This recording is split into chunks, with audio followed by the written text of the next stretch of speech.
அட பூமாரி, நீ இங்கதான் இருக்கியா? ஆமாக்கா, வாங்க உட்காருங்க. ஆமா, என்னாச்சு இங்க வந்து உட்கார்ந்துருக்க? சும்மாதாக்கா, சும்மா இங்க வந்து உட்காரலான்ட்டு தோணுச்சு, அதான் உட்கார்ந்துருக்கேன். அம்மா கீழே தானே இருப்பாங்க.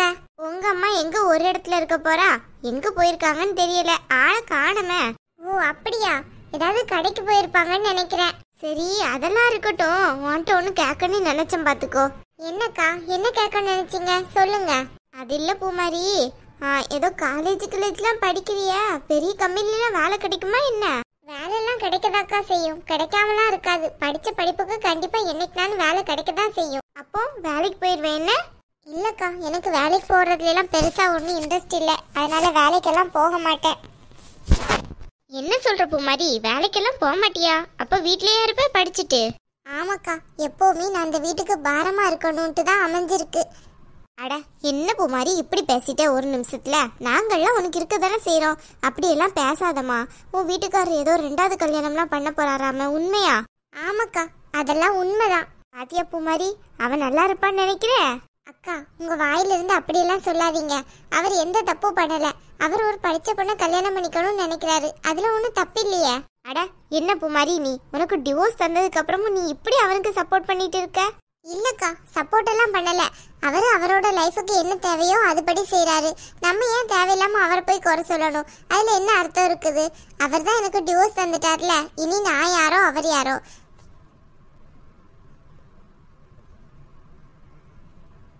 இருந்தாலும் இல்லக்கா, இனிமே இதை பத்தி எதுவும் பேச வேண்டாம். தயவு செஞ்சு இந்த பேச்சை விட்டுருங்க. சரிம்மா பூமாரி, இனிமே நான் இந்த விஷயத்தை பத்தி உன்கிட்ட ஒரு வார்த்தை கூட பேச மாட்டேனே. அப்போ படிச்சு முடிச்சதுக்கு அப்புறம் வேலைக்கு போற எண்ணமெல்லாம் உன் மனசுல இல்ல, அப்படித்தானே? ஆமாக்கா, வேலைக்கு போற இஷ்டம்லாம் எனக்கு இல்ல. அப்போ உன்கிட்ட சொல்லலான்ட்டு தான் நான் வந்தது வாயில. ஆனா எப்படி சொல்லலான்ட்டு தான் இவ்வளோ நேரம் யோசிச்சுட்டே இருந்தேன். நீ வேற படிச்சு முடிச்சு வேலைக்கு போக போறியோ என்னவோன்ட்டு, அதனாலதான் யோசிச்சுட்டு இருந்தேன் பாத்துக்கோ. இல்லைன்னா நான் அப்பவே சொல்லியிருப்பேன் எதுக்கு வந்தேன்ட்டு. பரவாயில்லக்கா, சொல்லுங்க, என்னாச்சு? அது இல்ல பூமாரி, என் வீட்டுக்காரர் இருக்கார்ல, அவருக்கு கொஞ்சம் தெரிஞ்ச ஆளு, ரொம்ப நல்லவர். அவ ஒய்ஃபு இப்படிதான். என்ன செய்ய, யாரோ கிடைச்சவன் கிடைச்சிட்டான்ட்டு ஓடி போயிட்டான். அதனால கொஞ்சம் தெரிஞ்ச பொண்ணு யாராச்சும் இருந்தா சொல்லுங்களேன் அப்படின்ட்டு சொல்லியிருந்தாரு. அவருக்கு ஒரே ஒரு பிள்ளை தான் இருக்கு. நீ பார்த்து சொன்னீங்கன்னா உங்க அம்மா கிட்ட கேட்டு ஒரு நல்ல முடிவா சொல்ல பூமாரி. ஏய் பூமாரி, அட என்ன பூமாரி இப்படி அழுதுட்டு இருக்க? உனக்கு இஷ்டம்னா சொல்லு, இல்லைன்னா விட்டுரு. நான் ஒன்று உனக்கு கட்டாயெல்லாம் படுத்தலை கிடையா? இல்லக்கா, உங்களை சொல்லி ஒன்றும் குத்தம் இல்லை. இல்லக்கா, எனக்கு மேரேஜ் பண்றதுல எந்த இஷ்டமும் இல்லை. ஏமா அப்படி சொல்ற? உனக்குன்னு ஒருத்தவனை வேணும்னா நாளைக்கு இப்படியெல்லாம் நீ வேண்டான்னு சொல்லிட்டு இருந்தா இன்னும் கொஞ்ச நாள் போச்சுன்னா யாருமே கட்டிக்கிட மாட்டாங்க. அதுக்கு தான் சொல்றேன். இவன் ரொம்ப நல்ல பையன், அதுவும் இல்லாம ரொம்ப நல்ல பையன்மா. அது மட்டும்தான், சொத்து சுகம் எல்லாம் நல்லா தான் இருக்கு. உன்னை நல்லா வச்சுப்பான், அதுக்கு தான் சொல்றேன். இப்போதைக்கு இதை பத்தி என்கிட்ட பேசாதீங்கக்கா, தயவு செஞ்சு. இதை பத்தியே தான் நீங்க பேச வர்றீங்கன்னு தெரிஞ்சிருந்தா நான் உங்களை உள்ளே விட்டுருக்க மாட்டேன். அட என்னம்மா இப்படி சொல்லிட்டேன்? உன் வாழ்க்கை நல்லா இருக்கணும்ட்டு எங்களை தவிர யாரு நினைப்பா? முதல்ல உன் அம்மா நினைப்பாங்க, அப்புறமா நாங்க தானம்மா நினைப்போம். அதுக்கு தான் சொல்றேன், நல்ல இடமா இருக்கேன்ட்டு தான். என் வீட்டுக்காரர் தான் சொன்னாரு, பூமாரி கிட்ட ஒரு வார்த்தை கேட்டு பாரு, அவளுக்கு இஷ்டம்னா அவங்க அம்மா கிட்ட பேசலாம்லன்ட்டு. சரிம்மா பூமாரி, உனக்கு விருப்பம் இல்லைன்னா விட்டுரு. அதுக்காண்டி இப்படி கிடந்து அழாத. என்னாச்சு பூமாரி, ஏன் அழுற? அட மலரு, வாமா, நீ எப்ப வந்தியா? இப்பதான் கொஞ்ச நேரத்துக்கு முன்னாடி வந்தேன். ஏன் பூமாரி அழுறா? பூமாரி என்னாச்சு, எதுக்கு அழுகுற? ஒன்னும் இல்ல மலர், சும்மா பழசெல்லாம் ஞாபகப்படுத்தி பார்த்தேன், அதான் அழ வந்துச்சு, வேற ஒன்னும் இல்ல. அட பூமாரி, மலர்கிட்ட ஏமா போய் சொல்ற? விஷயத்த சொல்ல வேண்டியதே, அப்பதான் அவளுக்கு என்ன மனசு தோணுதோ அதை சொல்லுவா. என்ன விஷயம்? அது ஒன்றும் இல்லை மலரு, என் வீட்டுக்காரர் இருக்கார்ல, அவருக்கு தெரிஞ்ச பையன் ஒருத்தன் இருக்கான். 2வது கல்யாணம் பார்த்துக்கோ. பொண்டாட்டி எங்கேயோ ஓடி போயிட்டா, அதனால இன்னொரு வரன் பார்த்துட்டு இருக்காங்க.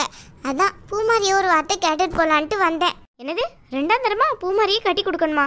யாருன்னு நினைச்சிட்டு வந்து பேசிட்டு இருக்கீங்க? என்னம்மா, என்ன மலரு திடீர்னு இப்படி கோவப்படுற? கோவம்லாம் படாத, புரியுதா? பின்ன உங்களுக்கு கோவப்படாம வேற என்ன செய்வாங்க? ஸ்வீட் செஞ்சு வாயில ஊட்டி விடுவாங்களா? என் அக்கா அப்படி என்ன தப்பு பண்ணிட்டா? பூமாரி இதுவரை ஏதாவது நம்ம கிட்ட மறைச்சிருக்காளா, இல்ல ஏதாவது செஞ்சிருக்காளா? ஏதோ இந்த கல்யாணத்துல ஏதோ தப்பு நடந்துடுச்சு, அது யார் மேல தப்புன்ட்டு இன்னுமே நமக்கு தெரியல. அங்கே என் அக்காவை வேண்டான்னு சொன்னவனே 2வது கல்யாணத்துக்கு புது பொண்ணு பார்த்துட்டு இருக்கா. நீங்க என்னன்னு பார்த்தோம்னா என் அக்காவுக்கு 2ஆம் தரம் கல்யாணம் பண்ணி வைக்க போறேன்ட்டு சொல்றீங்க. என் அக்கா அப்படி என்ன தப்பு பண்ணிட்டா? ஏன் இதை மாதிரி ஆம்பளைங்களுக்கும் பண்ண வேண்டியன? பெண்கள் மட்டும் இந்த மாதிரி போகணுமா?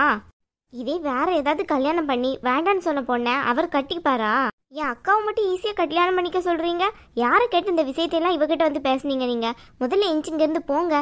எங்கள் அம்மா இல்லாத நேரத்தில் இவகிட்ட ஏதாவது நீங்கள் பேசுகிற வேலை பார்த்துக்கிட்டே அவ்வளோதான் சொல்லிட்டேன். சும்மா வந்துட்டாங்க 2ஆம் தரம் மாமலை 2ஆம் தரம். ஏம்மா மலர், நீங்கள் சின்ன பிள்ளைங்க மாதிரி கோவப்படாதீங்கம்மா. நான் சொல்கிறதுல நியாயம் இருக்க தான் செய்யுது. 2ஆம் தரம்னா என்ன, ஒரு வருஷம் தானே ஆச்சு. அவ 5 கல்யாணம் 6 கல்யாணம் பண்ணிட்டு 7வது பொண்ணு தேடிட்டு இருக்காங்க. நீ என்னன்னு பார்த்தா இப்படி சொல்லிட்டு இருக்க? அதனால பூமாரியும் நாங்கள் அப்படி செய்யணுமா?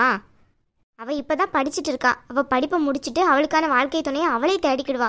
நீங்கள் யாரும் பார்த்து வைக்கணும்னு எந்த அவசியம் கிடையாது. அவள் என்ன உங்களுக்கு பாரமாக இருக்காளா அந்த வீட்டில்? எங்கள் அம்மாவுக்கு தானே பாரமாக இருக்கா? ஏம்மா, யார் இப்போ பூமாரியே பாரன்னு சொன்னா? அந்த ஒரு மாப்பிள்ளை வரன் வருதுன்ட்டு தான் சொல்ல வந்தேன். பிடிச்சிருந்தா கல்யாணம் பண்ணி வைக்க போகிறோம், இல்லைனா வேண்டாம், அவ்வளோதானே. இப்போ யாரை கட்டாயப்படுத்தினா? நீங்கள் இதை வந்து கேட்டதே தப்புக்கா. இதே உங்களுக்குன்னு ஒரு பொண்ணு இருந்தோம்னா அந்த பொண்ணுக்கு இதே ஒரு நிலைமை இருந்ததுன்னா இப்படி தான் வந்து கேட்பீங்களா? ஏம்மா மலர், எதை எடுத்தாலும் எடுத்தோம் கவுத்தோன்ட்டு முடிவெடுக்க முடியாதுமா. இப்போ உள்ள பசங்க எல்லாரும் அப்படி தான் இருக்காங்க. பெரியவங்க சொல்கிறது உங்களுக்கு எல்லாத்துக்குமே கசக்க தான் செய்யுது. என்ன பண்ணுறது? இப்படியே பூமாரி எத்தனை வருஷத்தை தான் ஓட்டுவா? பாரு உங்கள் அம்மாவை முன்ன மாதிரி கொஞ்சம் கூட சிரித்து பேச மாட்டேங்கிறாங்க. அவங்களுக்கு உன் வாழ்க்கையை நினச்சும் கஷ்டமாக இருக்குது, பூமாரி வாழ்க்கையை நினச்சும் கஷ்டமாக இருக்குது. இதே பூமாரிக்கு ஒரு வரன், ஏதாவது ஒரு வரன் அமைச்சிட்டுன்னு வச்சுக்கோவேன், அடுத்து உன் கல்யாணத்தை உங்கள் அம்மா நல்லபடியாக நடத்துவாங்க. அதுதான் அவங்களோட ஆசை கூட. அதுக்காக என் அக்காவை 2ஆம் தரமாக போக சொல்கிறீங்களா? இங்கே பாரு மலர், நான் வந்து அப்படி சொல்ல கிடையாது. இந்த பையன் ரொம்ப நல்ல பையன், எங்களுக்கு நல்ல தெரிஞ்சவன் தான். என் வீட்டுக்காரர் இருக்கார்ல, அவருக்கு நல்ல சொந்தம் பார்த்துக்கோ. அவ்வளோ நல்ல பையன், ஒரு கெட்ட பழக்கம் கூட கிடையாதான். அதனால தான் இவ்வளோ தூரம் பூமாரிக்காண்டி நான் பேச வந்திருக்கேன். இதே ஒரு நல்ல இல்லாத பையன், ஏதோ பொறுக்கி பையனெல்லாம் பிடிச்சி நாங்கள் கட்டி வைப்போமா? கொஞ்சம் யோசிச்சு பாரு. நான் பூமாரிக்கிட்ட பேச வந்திருக்கேன்னா அதில் 1000 அர்த்தம் இருக்கும். நீ என்னை பற்றி என்ன நினச்ச? இந்த தெருவில் இருக்காள் உள்ள மற்ற பேர், அவங்கள மாதிரி நினச்சியா? பூமாரி வாழ்க்கை நல்லா இருக்கணும்ன்ட்டு உங்கள் கூட சேர்ந்து நானும் தான் நினச்சிட்டு இருக்கேன். நீ இல்லைன்னு சொல்ல முடியுமா? இவ்வளோ நாளாக பழகிருக்க இந்த வீட்டில், என்ன போய் இப்படி தப்பாக நினச்சிட்டியே? பூமாரியோட விருப்பம் இல்லாமல் ஏதாவது நடத்த முடியுமா நம்ம? அவளுக்கு பிடிச்சிருக்கா இல்லையாங்கிறத தான் நான் கேட்க வந்தேன். அதுக்குள்ளே இப்படி மழைன்ட்டு கண்ணீரை வடிச்சிட்டா. இனி நான் கேட்பேனா? கொஞ்சம் யோசிச்சு பாரு. அவளுக்கு பிடிக்காத வாழ்க்கையை எதுக்கு பிடிச்சி கட்டி வைக்கணும்? அப்படியெல்லாம் ஒன்றும் அவசியம் கிடையாது. அவருக்கு வேற பொண்ணு எங்கே இருந்துனாலும் கிடைக்கட்டும். அதுக்காண்டி நம்ம பூமாரி இப்படி கஷ்டப்பட்டு அந்த வீட்டுக்கு போக முடியாது. பூமாரி இங்கே பாரு, இப்படி அழாதம்மா, புரியுதா? சும்மா சொன்னதேலாம் சொல்லுவாங்களாம், அதுக்கப்புறம் வந்து சாரி கேட்பாங்களாம். நல்ல கதையாக இருக்க. என் அக்கா வேணா இவங்க சொல்கிறத சொல்லி ஏமாற்றலாம், என்னெல்லாம் ஏமாற்ற முடியாது. இதே ஒரு பையனுக்கு 2வது கல்யாணம் நடக்கட்டுமே. பொண்ணும் கல்யாணத்தில் உள்ள பொண்ணாக தான் இருக்கும், கல்யாணமும் அவ்வளோ கிராண்டாக நடத்துவாங்க. இதே ஒரு பொண்ணுக்குன்னா அவ்வளோ ஈஸியாக போச்சா? இதில் என் அக்கா தப்பு என்ன இருந்திருக்கு? ஒரு தப்பு கூட அவன் மேலே கிடையாது. அப்படி இருக்கையில் அவளுக்கு நல்ல மாப்பிள்ளையாக பார்த்து, அவளுக்கு பிடிச்ச மாப்பிள்ளையாக பார்த்து கட்டி வைக்கிறது ஏன் கடமை. இவங்கெல்லாம் வந்து பேசணுன்ட்டு என் அக்கா என்ன அவ்வளோக்குள்ளே போயிட்டாளா? சா, எப்படி இருக்காங்க. அதனால தான் பூமாரியை படிக்கவே சொன்னேன். அவள் படித்தாதான் அவளுக்கு இப்படியெல்லாம் அழுகிறதுக்கு உண்டான இதே வராது. அவள் நல்ல தெம்பாக இருப்பா. எப்படி இருக்காங்க? கொஞ்சம் கேப் கிடைச்சா போதும் போல அடுத்தவங்க வீட்டில் வந்து இப்படி மாப்பிள்ளை தான் பொண்ணு தான்னுக்கிட்டு.